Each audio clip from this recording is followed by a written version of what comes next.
Hello and welcome. हम लोग पूर्वालोकन घटना चक्र देख रहे हैं। इसका इनाउग्रल जो इंग्लिश सेक्शन है, पॉलिटी एंड गवर्नेंस वाला सेक्शन देखा जा रहा है। पॉलिटी एंड गवर्नेंस में जो चैप्टर फर्स्ट था, डेवलपमेंट एंड और मेकिंग ऑफ इंडियन कॉन्स्टिट्यूशन, उसमें से क्वेश्चन देख रहे थे। इसमें 101 क्वेश्चन दिए गए हैं। उसके बाद नेक्स्ट सेक्शन देखेंगे हम लोग। इसमें क्वेश्चन नंबर 85 जो है, which is about B.R. Ambedkar was elected to the Constituent Assembly from। जो बाबा साहब अम्बेडकर थे, आपको पता है ये इंडिया था, और इंडिया में उस समय जो बंगाल का प्रोविंस हुआ करता था उसके ईस्टर्न पार्ट से चुन करके आए थे असेंबली में। लेकिन क्या होता है दोस्तों, 15 अगस्त 1947 को व्हेन पार्टीशन हैपेंड, तो उसके बाद ये ईस्ट पाकिस्तान बन जाता है। इसलिए अम्बेडकर साहब दोबारा से बॉम्बे प्रेसिडेंसी से आते हैं, वो भी पुणे की एक जो है वैकेंट सीट होती है, वहाँ से चुन करके आते हैं। तो इसमें ईस्ट बंगाल है नहीं कहीं पर, ठीक है। And then Bombay Presidency is given as option B. So 85 में option B is right. In question number 86, the year of birth and death of Ambedkar Saheb का पूछा गया है। इसमें कॉन्जिक्यूटिव दोनों चीज़ें लगातार पूछी गई हैं। And this question asked in 1992 MPPCS में। तो आपको ये बात याद रखनी है कि जैसे कुछ भारत के महान व्यक्तित्व हैं, कुछ ऐसे फ्रीडम फाइटर्स हैं, कुछ ऐसी हस्तियां हैं जिनकी जीवनी से हमें रूबरू होना चाहिए, और अगर उनकी जीवनी को हम जानते हैं तभी ये क्वेश्चन कर पाएंगे, ठीक है। जनरली अम्बेडकर साहब की डेथ से ज़्यादा लोग परिचित होते हैं, डेथ या इनके फॉलोअर्स महापरिनिर्वाण भी कहते हैं। और इनका जन्म 1891 में हुआ था, तो ऑप्शन बी करेक्ट हो जाएगा। 1891 में अम्बेडकर जी का जन्म हुआ था, और इनकी जो है इनका डेथ जो है 1956 में हुआ था। 87 क्वेश्चन नंबर क्या है, इन which year Jana Gana Mana adopted as the national anthem of India. तो ये काफ़ी सिंपल सा क्वेश्चन है। 1950 में 24 जनवरी को ये अडॉप्ट किया गया था। 24 जनवरी 1950 को एक चीज़ और होती है, वो क्या होती है कि सिग्नेचर किया जाता है। सिग्नेचर किया जाता है जो भारत का ओरिजिनल कॉन्स्टिट्यूशन है उसमें। और ये 12वां सेशन होता है ना कॉन्स्टिट्यूशन असेंबली का, क्योंकि 11वां सेशन तो 26 नवंबर 1949 को ही ख़त्म हो गया था। लेकिन 12वीं बार जो संविधान सभा है वो 24 तारीख को ही मिलती है, 24 जनवरी 1950 को, और इसी दिन Jana Gana Mana was adopted as the national anthem of India. And it takes 52 minute to recite it, ठीक है। इसको कहने में हमें 52 सेकंड का टाइम लगता है, which you all are aware I hope. Question number 88 is the state emblem was adopted by the government of India, ठीक है। स्टेट जो एम्बलम है हमारा सारनाथ से लिया गया है, अशोक चक्र आप सभी लोग जानते होंगे। बहुत ही खूबसूरत आर्ट है। इफ़ अगर आपको कभी चांस मिले, I was fortunate to be there, Sarnath में गया था अभी, कभी भी आपको लाइफ में चांस मिले तो एक बार वो आर्ट देख के आइए। क्या पत्थर है वो, 2-2.5 हज़ार साल पुराना जो है, जिसमें शेर बने हुए हैं ना, चारों तरफ सिंह बने हुए हैं। तो वो बहुत ही मास्टरपीस आर्ट है। उसमें इतनी शाइनिंग है, आप बिलीव नहीं करेंगे, आपको लगेगा कि ये अभी हाल ही में बनाया गया है, लेकिन that is amazing piece of art. और ये एम्बलम अडॉप्ट किया गया था 26 जनवरी 1950 को ही, और इसी दिन हमारा कॉन्स्टिट्यूशन फोर्स में आया था, इन फोर्स में हुआ था। And question number 89 is the discussion in the third round table conference eventually led to the passing of Government of India Act 1935। देखो, राउंड टेबल कॉन्फ्रेंस हो या फिर साइमन कमीशन हो, राइट फ्रॉम साइमन कमीशन हमने काफ़ी detail में देखा है वाइल कवरिंग बिपिन चंद्रा। ऐसा नहीं है कि सिर्फ राउंड टेबल कॉन्फ्रेंस का ही इसमें रोल रहा हो, ऐसा बल्कि जो साइमन कमीशन जब अपनी रिपोर्ट देता है, गांधी इम्पैक्ट होते हैं और कई सारी चीज़ें इसमें मैटर करती हैं, उसी का रिजल्ट होता है 1935 का गवर्नमेंट ऑफ इंडिया एक्ट। और ये एक मेजर रिफॉर्म होता है। क्यों? क्योंकि गांधी जी का जो सिविल और डिसोबीडियंस मूवमेंट होता है, और जब 1928, 29, 30 के आसपास जो क्रांतिकारियों के द्वारा काफ़ी ज़्यादा, जैसे सूर्यसेन भी हो गए बंगाल में, वो आर्मरी वाला पूरा केस हमने देखा था। ऐसे कई सारे एपिसोड होते हैं, खासकर जो लेफ्ट विंग होती है वो भी काफ़ी एक्टिव होती है। यही वो दौर होता है जब सोशलिज्म की सीट्स इंडियन पॉलिटिक्स में आपको देखने को मिलते हैं। तो ये सारे जो प्रेशर होती है ब्रिटिश पार्लियामेंट या ब्रिटिश क्राउन में, उसी का रिजल्ट होता है। नो डाउट उसमें राउंड टेबल कॉन्फ्रेंस भी होती है, और थर्ड राउंड टेबल कॉन्फ्रेंस भी होती है। थर्ड राउंड टेबल कॉन्फ्रेंस में कांग्रेस पार्टिसिपेट नहीं करती है, कांग्रेस पार्टिसिपेट करती है सेकेंड राउंड टेबल कॉन्फ्रेंस में, और Gandhi ji along with Sarojini Naidu and Madan Mohan Malaviya participated in the second round table conference. तो पहला तो सही ही हो जाएगा। And then second is Government of India Act 1935 provided for the establishment of All India Federation to be based on Union of Provinces of British India and the Princely State. Yes, जब भी federal polity की बात होती है या federation की बात होती है तो उसमें क्या है, दो आपको ये याद रखना है कि फेडरल वर्ड या फेडरेशन शब्द अपने कॉन्स्टिट्यूशन में कहीं भी लिखा नहीं गया है। क्यों? क्योंकि अपने कॉन्स्टिट्यूशन में यूनियन लिखा गया है कि India is union of state, India is not a federation of state just like America, ठीक है। बट जो हमारा स्ट्रक्चर है, ठीक है, वो क्या है, फेडरेशन की तरह देखने को मिलता है। एक हमारा सेंटर है और उससे कई सारे स्टेट जुड़े हुए हैं। बट ये एक क्वेसी फेडरल है, मोर टिल्ट टू आर सेंटर है। आपको पता है सेंटर को कुछ ऐसी पावर दी गई है ऐसे मैटर में कि सेंटर की तरफ जो है झुकाव ज़्यादा है। इसमें दोनों ही स्टेटमेंट करेक्ट हैं एंड 89 का ऑप्शन सी सही हो जाएगा, बोथ 1 and 2। क्वेश्चन नंबर 90 देखते हैं। Statement is the constitution of India provides for all necessities of the countries. बिल्कुल सही है, हमारे देश की जो भी समस्याएं थी उनका हल कॉन्स्टिट्यूशन में दिया गया है। और जो भी हल नहीं दिया गया है तो कॉन्स्टिट्यूशन में इतना स्कोप दिया गया है, स्कोप फॉर द अमेंडमेंट, ठीक है। अमेंडमेंट के लिए स्कोप भी ढेर सारा प्रचुर मात्रा में दिया गया है कि हम अमेंड करके अपने कॉन्स्टिट्यूशन में with the passage of time कोई ऐसी समस्याएं आती हैं हमारे देश में तो उसको, जैसे जीएसटी का बिल हो गया या कोई बाइफर्केशन हो गया या आर्टिकल 370 का मामला हो गया, तो ऐसे अमेंडमेंट का भी स्कोप हमारे कॉन्स्टिट्यूशन में है। एंड इट इज़ नोन और कॉल्ड एज अडॉप्टेड कॉन्स्टिट्यूशन। जी हाँ, हमारे संविधान के जो क्रिटिक हैं वो इसको क्या कहते हैं कि ये अडॉप्टेड है, ये मांगा हुआ कॉन्स्टिट्यूशन है, क्योंकि इसको कई लोग क्रिटिसाइज करते हैं। तो ये भी करेक्ट है, यानी दोनों assertion and reason, statement and reason दोनों सही हैं। बट जो रीज़न है वो असर्शन से कहीं इसका कनेक्शन किसी प्रकार से आपको लग नहीं रहा होगा, ठीक है। हमारा कॉन्स्टिट्यूशन के जो क्रिटिक्स हैं, कई सारे क्रिटिक हैं, वो हिस्टोरियन है, वो पॉलिटिकल साइंटिस्ट हैं, वो क्रिटिक हैं, वो इस पर क्रिटिक करते हैं कि हमारा कॉन्स्टिट्यूशन अडॉप्टेड कॉन्स्टिट्यूशन है, ठीक है। लेकिन इसका ये मतलब नहीं है कि ये सारे इसका किसी तरह से कनेक्शन इस बात से है कि ये हमारे जितने भी नेसेसिटीज़ हैं कंट्रीज़ के उनको ख़त्म करता है। तो इन दोनों में कोई रिलेशन ही नहीं है, ये दोनों स्टेटमेंट एंड रीजन पूरब पश्चिम की तरह दिए गए हुए हैं। तो इसका ऑप्शन बी करेक्ट हो जाएगा। A and R both are true but R is not the correct explanation of A, ठीक है। जो कॉन्स्टिट्यूशन है हमारा, सारी समस्याओं की का हल वहाँ से निकलता है, उसका ये मतलब नहीं हुआ कि वो अडॉप्टेड है इसलिए है। अगर अडॉप्टेड ना भी होता तो भी जो है क्या होता कि कई सारे ऐसे देश हैं जिन्होंने अडॉप्ट नहीं किया, अपना खुद का कॉन्स्टिट्यूशन लिखा और उनके भी देश की सारी समस्याएं उसमें सुलझाई गई। तो ऐसा नहीं है। क्वेश्चन नंबर 91 देखते हैं। The deferment of adult franchise for the 15 years.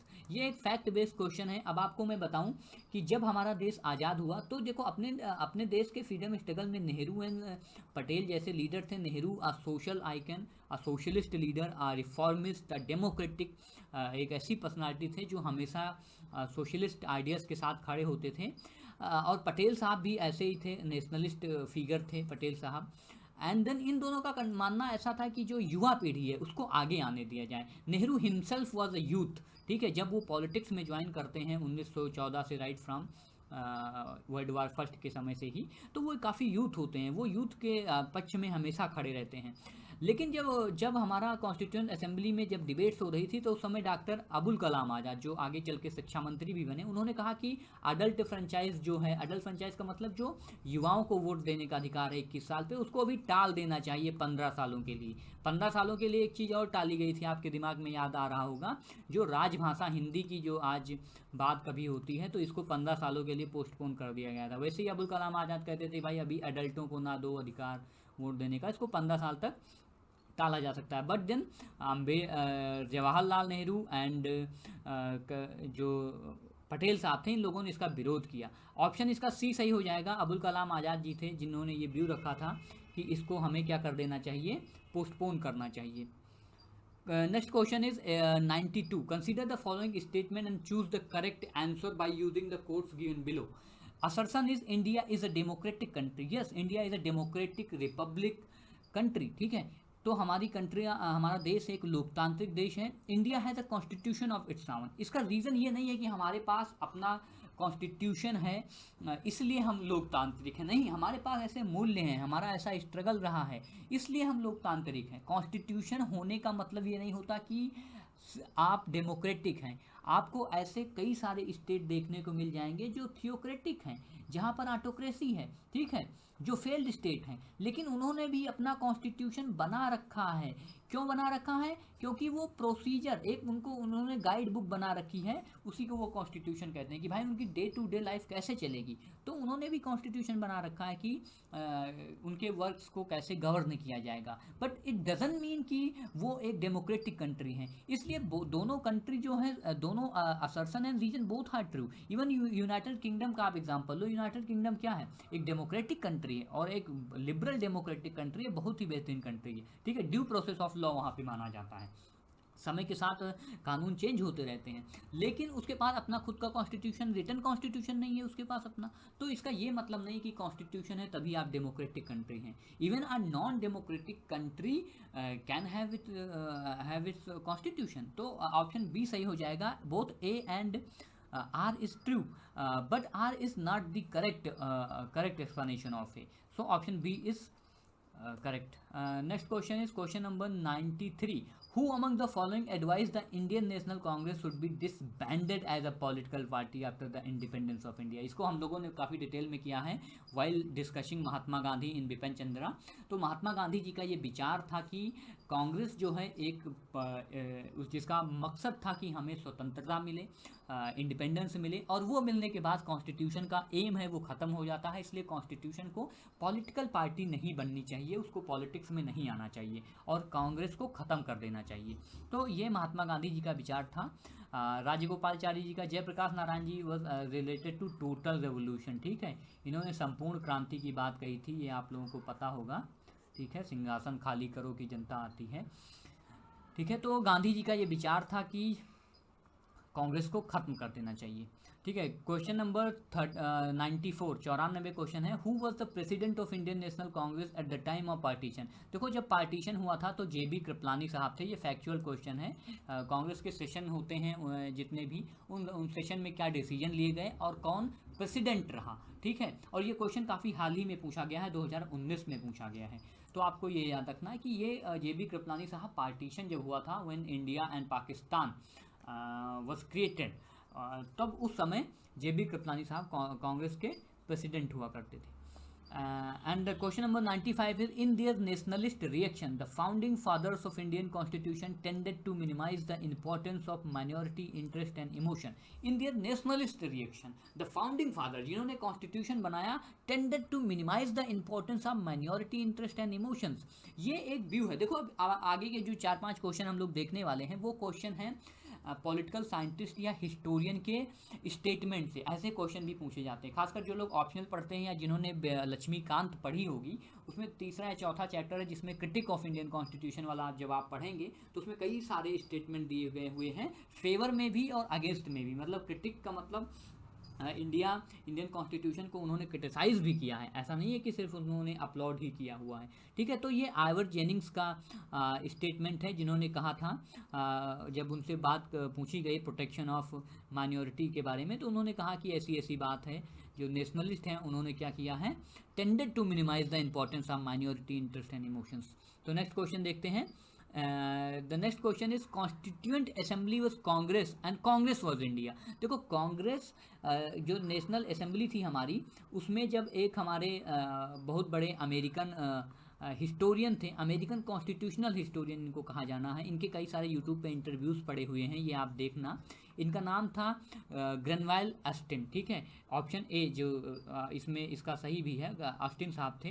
ये बहुत ही जायंट पर्सनालिटी थे, इंडियन कॉन्स्टिट्यूशन के बारे में इन्होंने काफ़ी काम किया है, काफ़ी टिप्पणियाँ की हैं, वो काफ़ी महत्वपूर्ण हैं। तो इनका कहना था कि जो है Congress and Congress was India, ठीक है। तो ये आपको याद रखना कि जो असेंबली है कांग्रेस कॉन्स्टिट्यूएंट असेंबली है, उसमें इनको कांग्रेस ही देखती है और कांग्रेस ही केवल इंडिया को रिप्रेजेंट करती है। तो ये बात इन्होंने क्रिटिसाइज़ किया था। Next question is, who said India is a quasi federal state? India is a quasi federal state मतलब फेडरेशन नहीं है, जस्ट लाइक अमेरिकन फेडरेशन, जहाँ पर क्या होगा, कि आपको स्टेट के पास डबल सिटीजनशिप का पावर होगा, स्टेट के पास अपना अलग कॉन्स्टिट्यूशन होगा, ऐसा इंडिया में तो है नहीं। इंडिया में फेडरेशन का कॉन्सेप्ट है, बट इसमें मोर और लेस आपको ये देखने को मिलता है कि tilted towards center, center के पावर में रेसिड्यूरी पावर दे दी गई है, और सेंटर के पावर जो है प्रेसिडेंट की थ्रू जो गवर्नर पर चेक्स एंड के द्वारा स्टेट पर चेक्स एंड बैलेंस रखे जाते हैं। ये मामला सुप्रीम कोर्ट में भी जाता रहता है जब भी प्रेसिडेंट रूल की बात आती है। तो कैसी फेडरल स्ट्रक्चर आपको देखने को मिलता है, और ये कहा है केसी वेयर साहब ने, ठीक है। और ये क्वेश्चन बहुत ही हाल ही में पूछा गया है यूपीपीसीएस में। केसी वेयर साहब का स्टेटमेंट है, India is a quasi federal state. And question number 98 is who in the beginning presented the idea of Indian constituent assembly in the pre independence days. देखो प्री इंडिपेंडेंस डेज में हमने M N Rao साहब को बहुत detail में cover किया है। While covering हमने 4-5 लेक्चर इस पर लिए थे, वाइल कवरिंग बिपिन चंद्रा कि लेफ्ट विंग का इमरजेंस कैसे होता है, उसमें एम एन रॉय का कंट्रीब्यूशन देखा था। इनके साथ काफ़ी ज़्यादती होती है, इनको काफ़ी हार्ड लाइफ जीना पड़ता है बाद में मुकदमों के द्वारा, और कई सारे जो है इन पर शूज़ किए जाते हैं, मुकदमे चलाए जाते हैं। तो एम एन रॉय साहब ने ये आइडिया प्रेजेंट किया था। अब कहाँ पर प्रेजेंट किया था?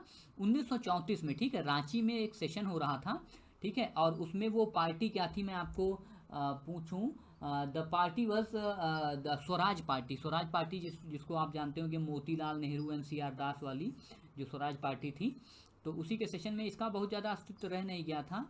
बट फिर भी the who in the beginning presented the idea of Indian constituent assembly, तो एम एन रॉय साहब हैं। और रांची में अगर पार्टी पूछी जाए तो आप स्वराज पार्टी को मानेगी, टिक मारेंगे आंसर में कि कौन सी पार्टी ने सबसे पहले कॉन्स्टिट्यूएंट असेंबली को ये बताया कि अपना जो है संविधान होना चाहिए, ठीक है। तो वो वहाँ पे स्वराज पार्टी होगी। लेकिन अगर किसी पर्सनल व्यक्ति का नाम पूछा जाए तो he was M N Roy. And question number 99 is it is an agreement by the free will to the will to be terminated by the free will. It is an agreement by free will to be terminated by the free will. This question was asked in 2017 UPPCS mains.